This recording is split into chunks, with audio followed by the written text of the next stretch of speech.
Amahoro bana b'Imana. Yesu ati nazanywe no guhamagara abanyabyaha kugira ngo bisubireho. Tugeze ku gatandatu ukurikira umunsi w'ivu tariki 20 Gashyantare 2021. Dore amasomo tugiye kuzirikanaho. Isomo rya menyo mu gitabo cy'umuhanuzi Izayi umutwe wa 58 umurongo wa 9 kugeza ku wa 14. Nibi wawe uhaciye akarengane n'amagambo mabi ugaharira umushonji igaburo ryawe bwite kandi ugahembura uwazahaye, urumuri rwawe ruzarasira mu mwijima, ijoro ry'ubwijiji rihinduka amanywa y'ihangu. Uhora azakuyobora ubudahwema, azaguhaza mu gihe cy'amapfa, amagufa yawe ayakomeze. Uzamera nk'ubusitani buvomererwa cyangwa se nk'isoko idudubiza kandi ikagira amazi adakama. Uzubaka kandi bushya amatongo ya kera, usubukure imishinga yari iriho mbere, bazakwita umuziba byuho, usibura amayira ngo abe nyabagendwa. Niwirinda kwica isabato no guharanira inyungu zawe ku munsi wanjye mutagatifu, ukita isabato umunsi w'umunezero, umunsi mutagatifu uhoraho, ukakubera umunsi w'icyubahiro, ukawubaha wirinda kugira umurimo ukora, wirinda guharanira inyungu zawe cyangwa uhibikana mu bucuruzi bw'urudaca, niho uzagira umunezero muri Uhoraho, maze nzakujyane mu igare hejuru y'imisozi y'isi ngo utungishe umunani wa Yakobo umukurambere wawe. Nibyo rwose uwo n'Uhoraho bivuze. Iryo ni ijambo ry'Imana. Zaburi ni ya 86. Uhoraho twereka inzira igana iwawe. Amagambo mu Ivanjili ntagatifu Yesu Kristo uko yanditswe na Luka umutwe wa 5 umurongo 27 kugeza ku 32.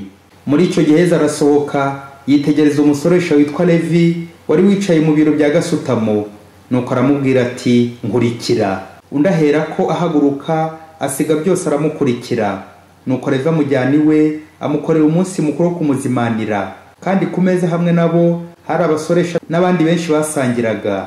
Abafarisayo n'abigisha amategeko babo bijujitiraga abigishwa be bababwira bati kuki murya kandi mukanywera hamwe n'abasoresha n'abanyabyaha?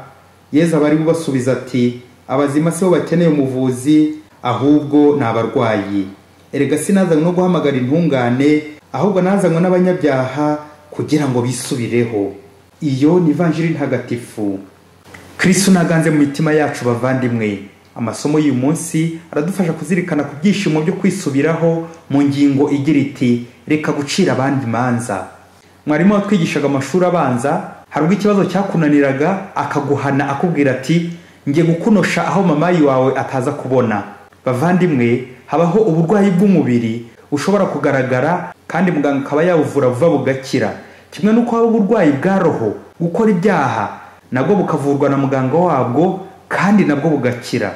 Icyo ubwoko bw'indwara buhuriyeho nuko umurwayi ataba yishimye, abababaye, kandi uko uburwayi burushaho kwihisha burushaho kutagaragara ni nako ububare burushaho kwiyongera. Uburwayi bw'imbere nabwo kandi iyo wakize imbere bigutera ibyishimo bidasanzwe kandi byinshi. Mu isomo rya mbere Nyagasani araduhamagara kwirinda kavuyo, tugerageza gushyira umurongo mwiza ordre iwacu, abo tubana bakishima, tukabakura ku ngoyi, tukababwira neza, tukabagaburira kandi tugakurikiza isabato, ikiruhuko cya Nyagasani, tukubaha Imana tukayegurira umunsi wayo nta bindi tuvanga nawo, gutavangira Imana. Uwo murongo mwiza nubwo gutabera bitanga ibyishimo ku mpande zose, ari kuri wowe, kuri mugenzi wawe ndetse no ku Mana. Ese iyo mbonye umunyabyaha nkanjye mwakira nte? Wasanga mufuhira cyane iyo mbonye agiye kugaruka mu nzira nziza? Ese nta bantu nakatiye urwo gupfa mu mutima wanjye ngo ni baruharwa? Yesu uyu munsi mu Ivanjili abajwe n'ukuntu abafarisayo n'abigisha amategeko bari kwijujutira ukuntu atoye Levi wari umusoresha, wari umunyabyaha kabuhariwe muri sosiyete. Mu gihe cya Yesu abasoreshwa bafatwaga nk'ibisambo n'ingambanyi, dore ko bakoreraga ubutegetsi bw'abaromani bari barakoronije abayisiraheli. Ubwo rero murabyumva namwe, gukorera umwanzi nawe wabaga uri umwanzi. Ntabwo Yesu atoye Levi gusa, ahubwo ikindi kibi ku bafarisayo nuko asangiye nawe. Ndetse n'abandi basoresha benshi baribaza bati kuki Yesu asangira n'abanyabyaha? Burya bavandimwe, ijoro ribaruwa riraye. Umurwayi arababara cyane, ariko yagize amahirwe akabona umuvura agakira arishima. Rero nta wundi wakumva ukuntu Levi yari yarashize, yari yarahangayitse kuba yari yarahawe akato na sosiyete.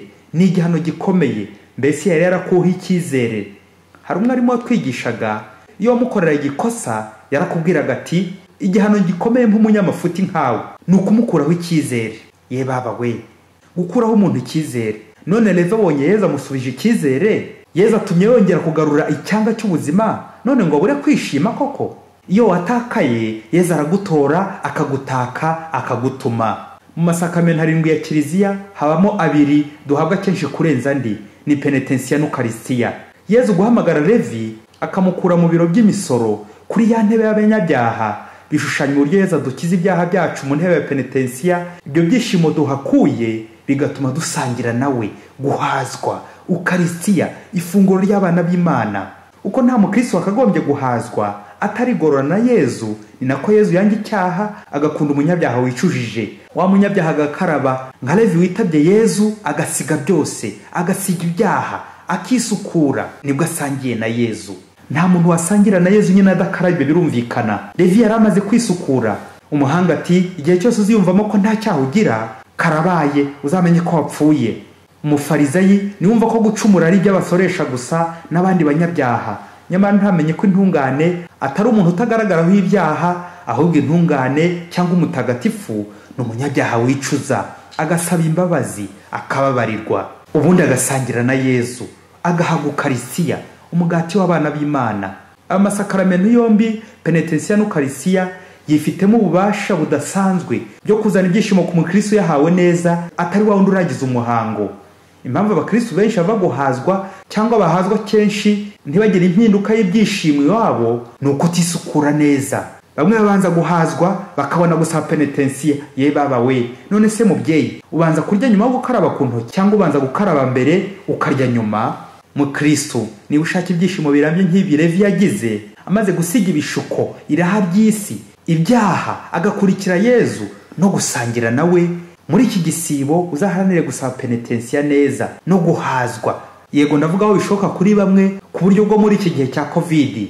Uzaharanire kudacira abandi imanza ngo ntibasenga, ngo ntibitwara neza, ngo nabagome, mbese wirinde kunegurana no kubikira abandi nzika. Umunsi umwe ngo abafurere 2 b'abamonaki bagiye mu butumwa, nuko mu kugaruka mu rugo imvura nyinshi iragwa. Umugezi bagombaga gucaho basanga amazi yuzuye, bibasaba rero gukuramo inkweto ubundi bakajabagira bakabona kwambuka. Ubwo rero ku nkombe ngo hari umukobwa byagoye kwambuka, yabuze uko agera ku yindi nkombe ngo atahajye mu rugo iwabo. Baba frere birabacanga cyane, bibaza uko bagiye kumureka ho wenyine kandi bwije. Rigahuza n'itegeko ngo bari bafite mu muryango ko nta ugomba kuvugana n'umukobwa. Ubwo byumvikane ko kumukoraho bitari binemewe na gato. Nuko umufurere umwe yemeza kwambutsa umukobwa amutwaye mu mugongo, amushyitsa ku nkombe, ariko undi wararaka ntibyamushimisha. Wa mukobwa amaze kugirwa neza akomeza ajya iwabo, n'abafurere bakomeza bajya mu muryango wabo.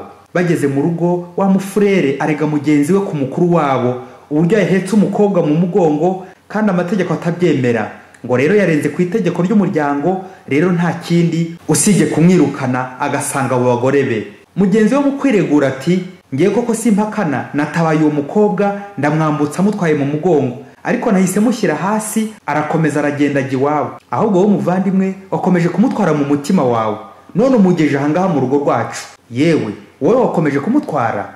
Ngaho babyeyi mu nyumvire koko, tugiye mu bibare uwatwaye umukobwa igihe kirekire ni uwihe muri aba babiri? Bavandimwe, uyu mufurere uregana agacimanza twamujyanye n'abafarizayi n'abigisha amategeko bari gucira Levi urubanza ngo ni igisambo, ni umunyabyaha. Nyamara ntibamenye ko Yezu yamugiriye impuhwe kera. Bakomeje gutwara ibyaha bya Levi mu mitima yabo, birabaremereye yewe biranabashenguye. Mu gihe Levi we yabijugunye kera, uyu mufurere urenga ku itegeko ryari rihari akiyemeza gutabara uyu mukobwa, akamugirira neza, akamugirira impuhwe.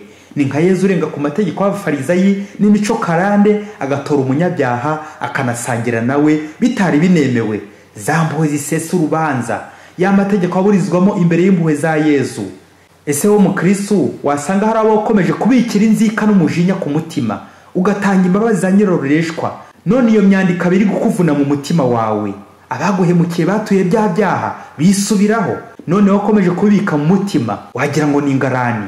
Muvandimwe, muri iki gihe cy'icyorezo cya coronavirusi ufata umugambi wo kudacira abandi imanza, aho kubanegura ngo bakora nabi, ngo ntacyo bamaze, ngo nabagome, ahubwo ujye ufata akanya ubasabire ku Mana, ubavugire kandi akuramutsa Mariya, bahinduke ku bubasha bw'Imana, maze uzasoze igisibo warabohotse, warabohoye abandi, uvome ku mpuhwe za Yezu buri munsi. Amen.